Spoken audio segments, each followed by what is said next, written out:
How's it going, guys? Welcome back to the UKnowAdamTsang podcast, where you get to know a little bit more about people, passions, and all things business. Today, I'm joined by the king of the ring, the protector of Statesboro, Mr. Tracey Tillman. Welcome to the show. Hey there, how y'all doing? Yeah, Tracey, the first thing, obviously, when we met, you were my coach, and you've kind of like trained me through. How long has it been, you think? Guy, at least 2 years. 2 years? Yeah, about 2 years. Fantastic. It's been a great experience for me. Extremely intimidating, kind of like, standing on the other side of you, holding the mitts. But it's been a great experience. Tell me kind of like a little bit about yourself, kind of like your history, where you're from, so forth and so on. Oh, well, man, I'm from a small town right up the road, Glenville, Georgia. A little bit about that is I graduated from Tattnall County High School, moved to Florida, started doing security there with clubs, started my boxing career there as well. Okay. So I ended up coming back down here and started boxing in Savannah, where I boxed for like 8 or 9 years. Okay, and professionally? Yeah, amateurly. Amateur, okay, that's okay.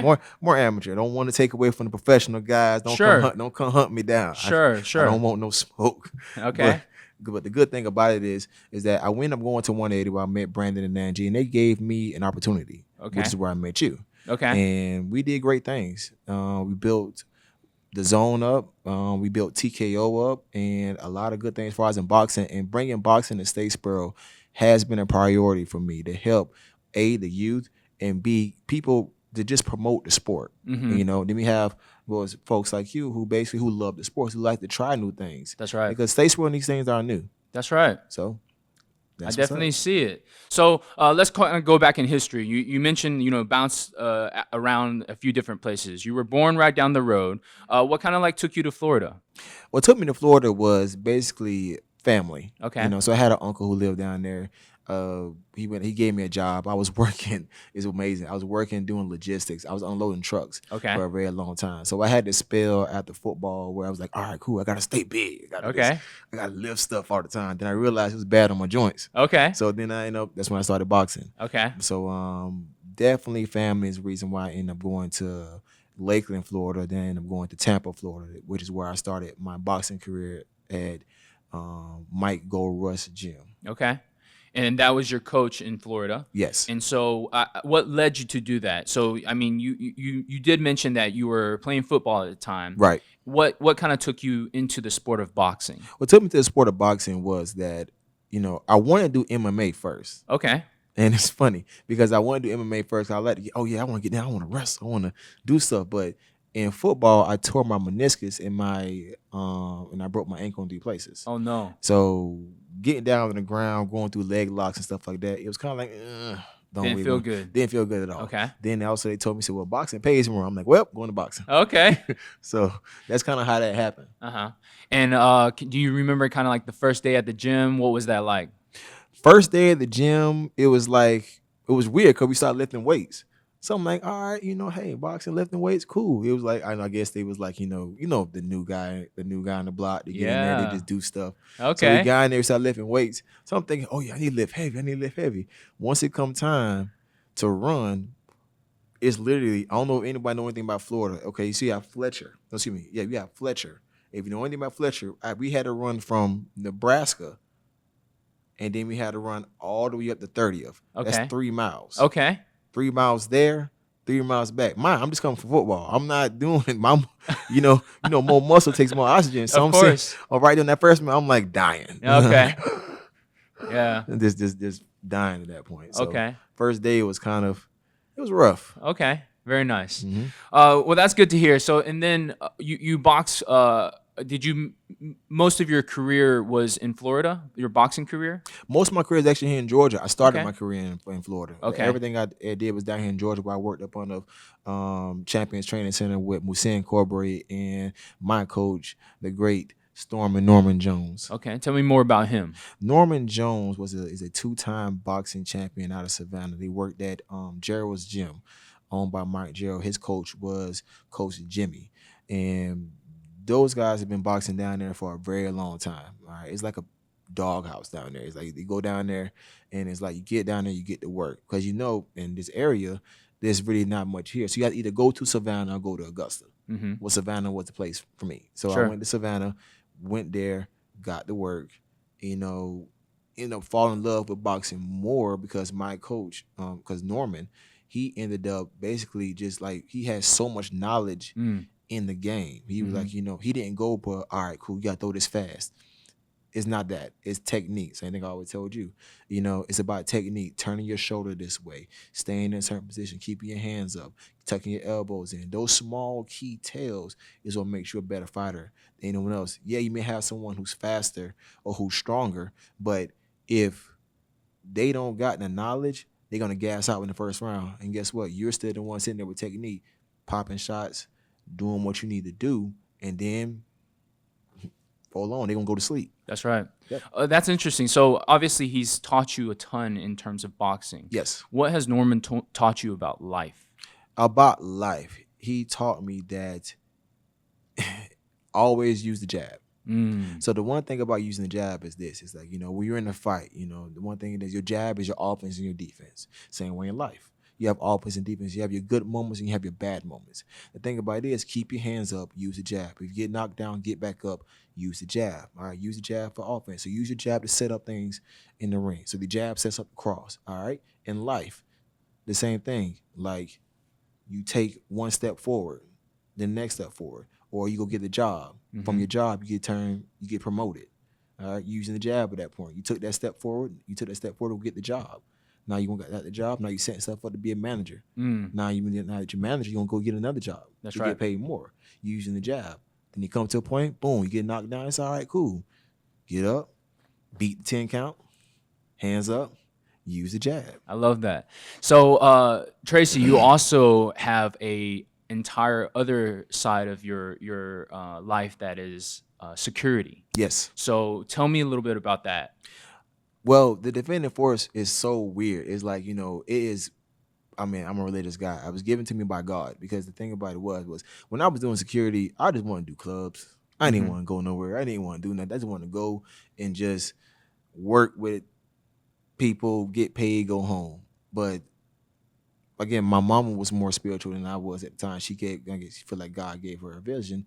And then she kept telling me, Tracey, you need to go ahead and get your stuff going. Get your stuff going. I'm like, yeah, all right, mom, cool. Just brush parents off. Kind of how it goes. Sure. Then she came to me with a box of business cards. When she came to me with a box of business cards, I seen my name. Now, my name has never been on nothing besides a bill. Okay. That's it. My name hasn't been on nothing. Okay. But when I seen that business card, it's kind of like, you know what? Why not? That's when I ended up meeting a young lady by the name of Victoria Stripling, and she helped me start everything off. She kind of helped me with, again, that's why I feel like that I praise God for that, is the fact that people are in your life for a reason. Every time someone comes to your life, it's for a reason. You don't know what the reason is, just know it's for that one. Whether it be to help change your attitude or help give you more knowledge, it's for that reason. So on to with Victoria, she ended up helping me out with everything in the business realm. So of course I was working on the table, just doing security, out at clubs and stuff, we're dealing with drunks, stuff like that. Next got my first contract. Built up a team of guys. We went to Waycross, Georgia. Went to Waycross, did some other good stuff for us in that, did security, went and did things for us in Pat Down. So where was all this at? Where did the defending force start at? The defending force started in Statesboro. It started in Statesboro. So the thing about it was that, everything started there. I was living at University Villas. Okay. At the time. And that's where it all started, right in my apartment. And I got all my roommates like, yo, y'all want to do security? He said, why not? I said, okay. So it was like, we all got together. My brother got together. All my brothers got together. Like, you know what? Because, I'm glad and I'm so thankful for the supportive group I got. They're like, you know what? Yo, let's do it. It's like, it's not, nah. My boys say, you know what? Let's do it. Big shout out to Dom, DJ, all those boys out there. The biggest thing was the fact that they really stepped up to the challenge and said, you know what? We're going to help you be better. And I appreciated that. And then so once we did all that, that's when I went into trying to be a police officer. That's right. So I went to Ogeechee Technical College, where we went to OTC LEA. Shout out to all my OTC LEA folks out there. Went up under 2 or 3 instructors. Instructor Rabler, Instructor Mitchell, and Instructor Rhodes. All right. 2 guys was ex-U.S. Forces or U.S. Armed Forces. They were Army Rangers. Another guy was like we call him, put him with a CIA agent because he was like, he was weird. You ever seen someone who just like have so long legs, who just walk so fast, but you never hear him? Yeah. He don't run fast. He just walk fast. Yeah. That's him. So, so that was the case. That's what happened. So went through all that, got that good training. And so why didn't you become a police officer? Then it was multiple reasons that I won't really speak about. Just know that it was something that it just wasn't my avenue. I need to go at the time. It just wasn't my time. I guess God had another way for me and another door to open. So I started out working at Tattler County Sheriff's Office inside the jail, where I got a lot of experience and I did a lot of stuff like that. Then I was going to Georgia Southern at the time, also to get my bachelor's in criminal justice, because I already got my associates from OTC, and I went to get my bachelor's from Southern. Then it was like I got my first real deal, major contract with a movie production with Marvel, Ant-Man and the Wasp. Oh, that's crazy. When they shot it down there in Savannah. Okay. So how did they find you? I mean, is there like how are those connections being made? Again, like I say, for me, it was just God given. People being in my circle at the right time. So I met a young lady named Nikki Green. She was a producer, and she kind of just helped put me out there. She put me on a website where like basically a bunch of vendors go on, and they basically just try to put bids out there for different productions. Well, I got called. When I got the call, I went up and I didn't have no idea what I was doing. I'm gonna sit here, I'm like, oh man, like, yo, I'm gonna jab my way through this one. I'm sitting here, I'm looking, I'm like, yo, it's Marvel. I'm a Marvel fan. Yeah. I love the Hulk. Nice. But then, so I got the chance to actually be on the scene and have fun. My guys had fun too, and it was a really, truly great experience. That's awesome. That's good to hear. I keep hearing this tenacity and will to make things happen from Definitely. you. And that's what makes your story so unique. And in fact, I went to the to City Hall recently, right? And I saw one of your guys up there, and I was like, "Oh man, Defending Force is doing it, right?" And I think that's huge, and it speaks volumes to what you've been able to do for this community. So that's huge. Thank you. For those that don't know, what is Defending Force? Like, if you were to describe it. Well, the Defending Force is multiple things. It's, first of all, it's a family. Okay. It's a family. Everyone who comes and works at the Defending Force is a part of the family, meaning that we have each other's back, period. And once we have each other's back first, then we have the client's back. So our safety is a main priority, then to, of course, the clients. And the thing about us is, like, no matter what it is, we're always short number, just like in policing. You have people who are always in short numbers, all right? But if you got 10 lions and you got 100 sheep, I'm betting on the 10 lions. Of course. That's what the Defending Force is. Nice. With the 10 lions. Got you. So quality over quantity is what you would say. Definitely. Okay. And so what are the specific services that you provide? Is it mainly in the security realm? Is it, because I saw, when I passed by City Hall, there was like, temperature checks, making sure that, all those processes are done. Like, is that responsibility fall into your guys' hands? Like, why isn't, I guess, the city of Statesboro doing that themselves? Well, the thing about it is that, the city of Statesboro is especially with this pandemic, they're doing everything they can. And the one thing about us is the fact that we're doing everything we can to help. So we got to get out there and screen folks and be that presence. Because the thing about it is, with security is presence. Your presence is the first thing in anything, whether it's law enforcement or security. When you stand here, you got this badge on, and someone stand up looking at me, it's like, yo, I don't know, should I come to him or not? So your presence is gonna be one thing, but that's when you gotta do things to make yourself more approaching, smile, things like that. Come talk to me. And then, so basically, we're doing our part to help Statesboro be better. So if we gotta stand in front of the City Hall and screen people, we're gonna do that. Awesome. Awesome. So there's two kind of like, different businesses that you do. Right. One side is, the training. Mm-hmm. And are you still doing that right now? Yes. Okay. If you were to give percentages to each one, like how much time are you spending on each business?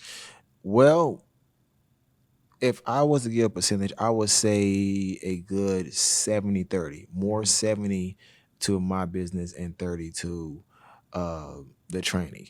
Because of course it's my business. I gotta do what I gotta do for it. Sure. But the thing about it is the fact that because of the group I have around me, is like my guys are like so great. It's like, I mean, before I couldn't go to sleep at night. I had to wake up constantly. But I got such a group of guys that gets out there and do their job, and to where I can go to sleep and wake up and train posts. That's awesome. So, that's why it's kind of like a 70-30 thing. I go to 180, I pull forth effort into the zone, the TKO part, and I'm an instructor there doing that, basically helping people learn how to box and give them a good workout. Sure. All right. So we do that like three times a day. And then most time in the evening, everything else towards my business. And you speak on that, and I think that that's a huge part of it. Where you say you have a great group of guys, right? And that group of guys always comes from the leadership, right? Right. You can't create a group of guys that are willing to go to bat for you every single day if you have bad leadership, because they're not going to do everything that they can to make sure that business is taken care of. Yeah. And that speaks volumes to what you are able to do. And I think even though people might not see as much correlation between, I guess, boxing and, I guess, security. Yeah. What do you think is the correlation there? Like how did the two kind of like play off of each other? Well, basically, it's like boxing. It's a discipline. You got to have discipline to do it. Like same with security. You gotta have discipline. I mean, and the thing about it is, I just feel like when you take up an art, you have to be disciplined to do it. You can't just go in there. One thing about boxing, you go in there and swing a while, you're gonna most likely get knocked out. The reason why, because your tunnel vision, you swing a while, your hands all out here, you just waving it everywhere, all that good stuff. But then you have that guy who's in tight, just getting like, all right, cool. While the other person's like waving around, you're just waiting they're for popping a shot, throwing that jab. Yeah. So what I'm saying, we ended up popping those shots, doing our thing. So when you put it in the place of security, it's the same thing. Everyone's out there running around, being all hasty. People, I call it the t-shirt gang. You have so many people so many guys, you just go and throw a t-shirt on them, hey, do security. Yeah. Just stand there and look good. Sure. And it's more than that. Of course. It's a lot more than that. You gotta be able to have customer service. You gotta be able to talk to people. You gotta be able to de-escalate situations, not, entice situations. You gotta be able to de-escalate it and do everything. And much more people don't realize the major thing you gotta do is be proactive. You can't be reactive. You gotta see things and be on it before it even starts. And that is what sets us apart from everyone else. So good deal. All right. So Tracey, you obviously have a lot of, passion for the things that you do. For maybe some of our viewers that have never boxed before, what is something encouraging that you would tell them to get them into the sport? Something encouraging I would tell them is to don't give up. Want to do it. If you want to do it, do it. However you want to do it. I love YouTube nowadays. Now, granted, I'm an old school guy.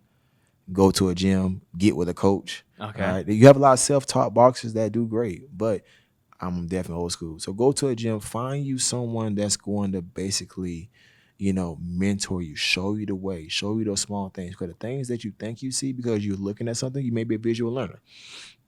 I am. I'm a visual learner. But you need that guidance.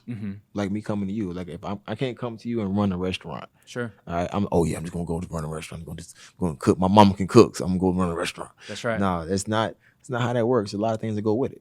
That's right. So if people are in Statesboro right now, how would they reach out to you? Well, if they would reach out to me by multiple ways.